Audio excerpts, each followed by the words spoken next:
The grand chamber of the Ethelgard did not smell of ozone or recycled air, as the lesser stations of the fringe territories did, but rather of ancient dust and the slow, creeping scent of decaying starlight, a sensory fabrication designed to remind the high synod of the entropy that awaited them all.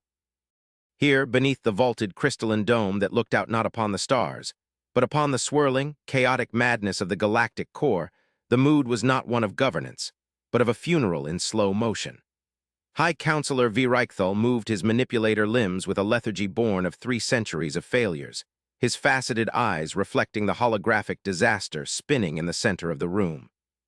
It was the Great Rift, a tear in the fabric of real space that had defied every attempt at containment, a bleeding wound in the universe that the finest minds of the Ethelgard, the mechanical genius of the Kyrie collective, and the psychic weaving of the Orlean ascendancy had failed to stitch shut. They called it the void of unmaking, and for 10,000 cycles it had been the graveyard of ambition. "It accelerates," V. Reichthal intoned, his voice a low thrum that vibrated through the floor plates, bypassing the auditory receptors of the gathered delegates and resonating directly in their skeletal structures. "The harmonic resonance has shifted again. The collapse is no longer theoretical. It is imminent. The calculations from the inner perimeter suggest that the singularity will expand beyond the containment markers within the solar cycle. We are discussing the evacuation of the core systems, not their salvation." The statement hung in the air, heavy and poisonous. Beside him, the representative of the Kyrie, a construct of polished ceramics and floating geometric data shards, flickered its lights in a pattern of distress. They had been the ones to claim, cycles ago, that a containment Dyson web could be built. They had poured the resources of a dozen star systems into the project.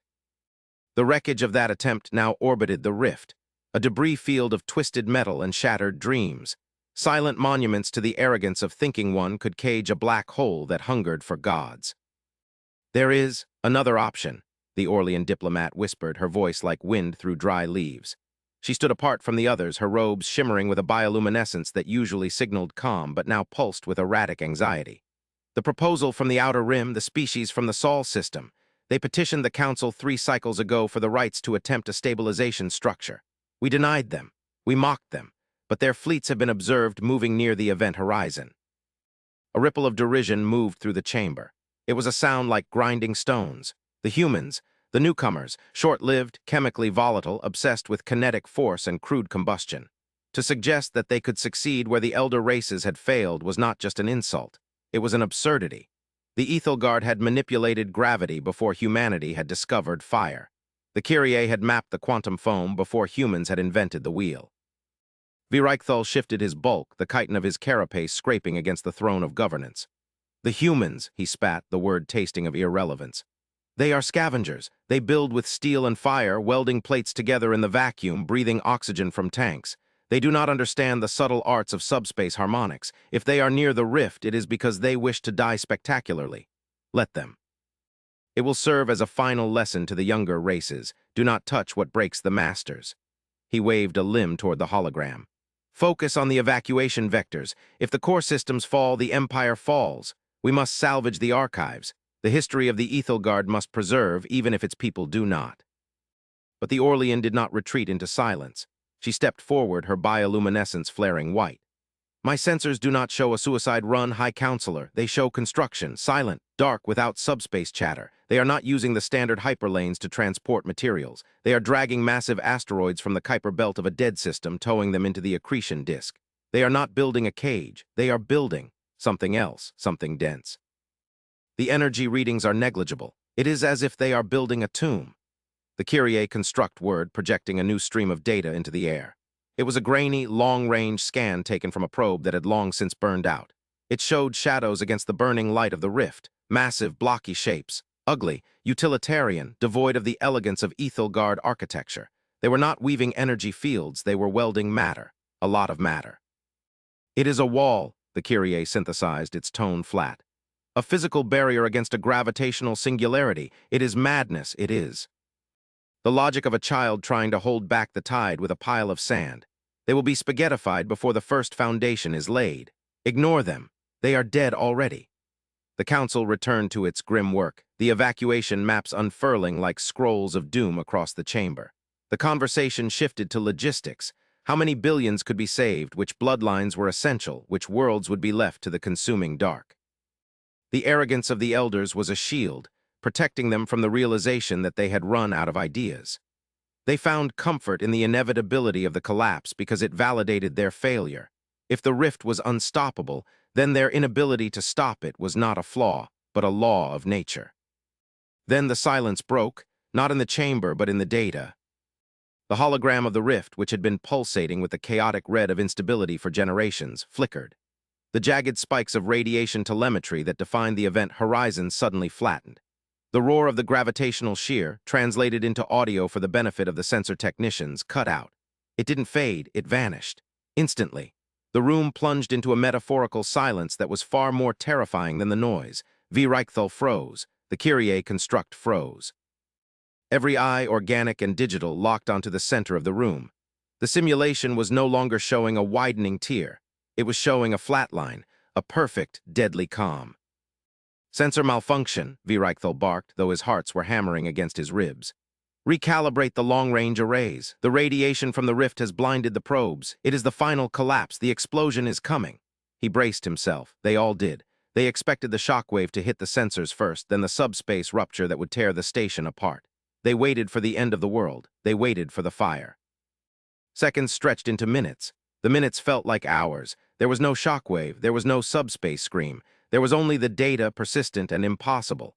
The energy output of the rift had dropped to near zero. The gravitational anomalies that tore ships apart had smoothed into a gentle, flowing current. The impossible storm had not just stopped. It had been silenced. "It is not a malfunction," the Orlean whispered, her voice trembling with a terror that was entirely new. She was not afraid of the rift anymore. She was afraid of what had quieted it. "The probes are active. They are transmitting clear visuals. Look." She manipulated the controls, overriding the Council's blockade. The central hologram shifted. The view zoomed in, past the debris of the failed Kyrie web, past the dust of the outer rim, into the heart of the monster. There, silhouetted against the dimming glow of the tamed singularity, was the structure. It was ugly. It was magnificent. It possessed none of the flowing curves of the elves or the geometric perfection of the machines. It was a brutalist ring of dark gray alloy, scarred and pitted, massive beyond comprehension. It didn't float with anti-gravity suspensors. It sat heavy in the void, thrusters the size of cities firing in calculated bursts to maintain position. It didn't use energy shields to hold back the black hole. It used mass. Enormous, rotating cylinders of superdense matter spun counter-rotational to the singularity, creating a frame-dragging effect that manually canceled out the chaotic spin of the rift. It was brute force applied with surgical precision. It was a hammer used to perform eye surgery. They clamped it, the Kyrie construct stuttered, its logic processors looping in disbelief. They physically clamped the event horizon. That is impossible. The sheer tensile strength required. The materials do not exist. Physics forbids this. "They built it anyway," the Orlean said softly. A signal broke through the Council's emergency channel. It was not a diplomatic request. It was not a plea for entry. It was a broadband transmission, unencrypted, broadcast on every frequency from radio to hyperwave. It was a voice, calm, tired, and laced with the flat affect of someone who had been awake for too long working on a problem that everyone else said was unsolvable. "This is Station Overwatch Atlas," the human voice said. "Project Anvil is operational. The rift is stabilized. Collapse vector has been neutralized. We are venting excess heat into the subspace sink. Please advise your traffic control to divert shipping lanes away from Sector 7 while the structure cools down. It's running a little hot. Atlas out." The connection cut, just like that. No grand speech, no demand for recognition, just a traffic advisory. Reichthal sat back, his legs failing to support his weight. The sheer audacity of it crushed the air out of his lungs. They had prepared to abandon the sector. They had written the eulogies for 100 worlds, and the humans, the scavengers, the ones with the combusty, on engines and the short lives, had simply walked into the fire, grabbed the throat of the universe, and squeezed until it stopped thrashing. "They saved us," a junior aide murmured from the back of the room. "No," Reichthal corrected, his voice hollow, staring at the gray ring that defied their understanding of physics. "They humiliated us. Summon the human ambassador, immediately." The arrival of Ambassador Sol Terran Vance was not marked by the fanfare of trumpets or the shimmering of energy curtains.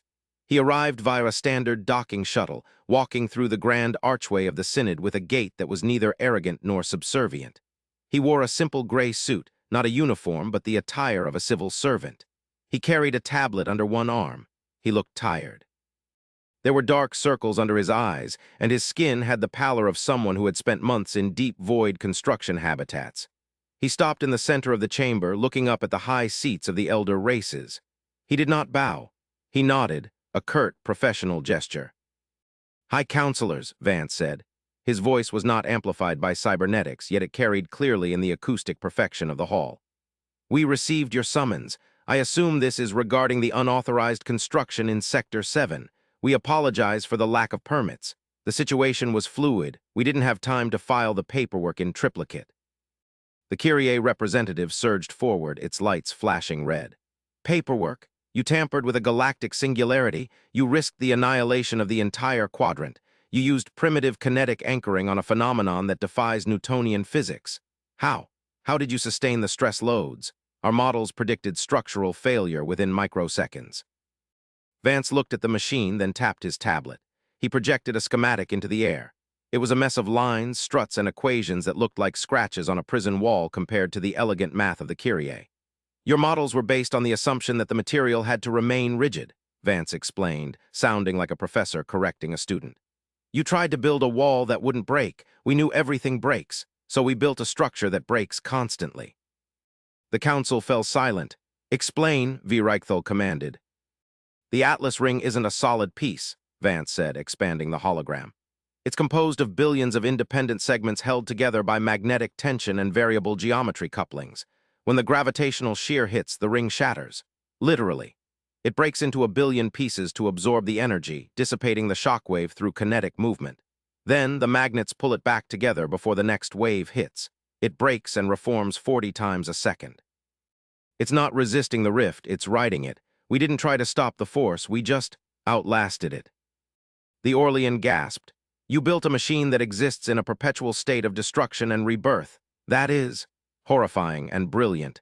It is a philosophy of suffering made manifest in steel." "It's engineering," Vance shrugged. "We call it ablative structural integrity. It's ugly, it's loud, and it requires constant maintenance. But it works. The rift is stable. The gravity well is now serving as a heat sink for the power grid we installed on the outer rim. We're actually generating a surplus of energy. We were hoping to open trade negotiations to sell some of it back to the core systems. At a fair market rate, of course." V. Reichthal stared at the human. He tried to find the deception, the trickery. There was none. Just the terrifying pragmatism of a species that had evolved on a death world, a species that viewed disaster not as a divine judgment, but as a problem to be solved with leverage and grit. They had looked into the face of a god-killer and seen a power source. "Why?" V. Reichthal asked, his voice softer now. "You knew we mocked you. You knew we denied your petition. You knew we were preparing to leave you to die. Why build it? Why save the empire that treated you like vermin?" Vance paused. For the first time, the professional mask slipped, revealing a glimpse of the iron underneath. He looked around the chamber at the ancient, terrified faces of the most powerful beings in the galaxy. "Because you were running away," he said simply.